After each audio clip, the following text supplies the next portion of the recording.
আমরা ইতিমধ্যে তোমাদেরকে চলকের যোগ বিয়োগ সংক্রান্ত কিছু কাজ করিয়ে দেখিয়েছি। আজকে আমরা চলকের যোগ বিয়োগের আরো কিছু কাজ নিতে হবে। এখানে 10টি খাতা, 5টি পেন্সিল ও 2টি রাবার দাম দেয়া আছে। আমরা কি বুঝি একত্রে দামটা কত। আচ্ছা, সেই একত্রে দাম বের করার জন্য আমাদের 10টা খাতা, আমাদের একটা খাতার দাম দেয়া আছে, তাহলে আমরা 10টা খাতার দাম বের করতে পারি না। এরপরে 5টি পেন্সিলের দাম, আমাদের একটি পেন্সিলের দাম দেয়া আছে। তারপরে 2টি রাবারের দাম, আমাদের একটি রাবারের দাম দেয়া আছে।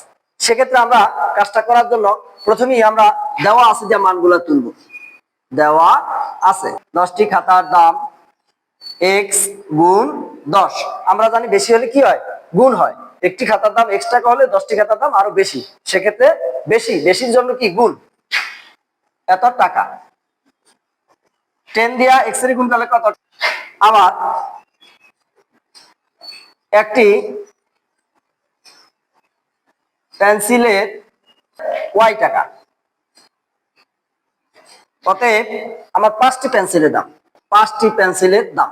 আমাদের রাবারের দাম আছে এখনো, আবার একটি রাবারের দাম,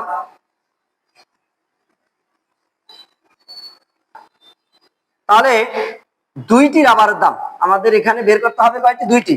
2টি রাবারের দাম, তার মানে কি 2z টাকা। এখন যে জিনিসটা আমাদেরকে বের করতে বলছে, 10টি খাতা, 5টি পেন্সিল ও 2টি রাবারের মোট দাম। মোট দাম মানে একত্রে দামটা কত, তাহলে আমরা সেটা করি। অতএব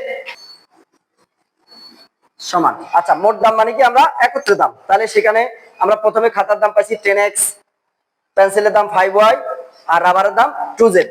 তাহলে পাইলাম 10x plus 5y plus 2z,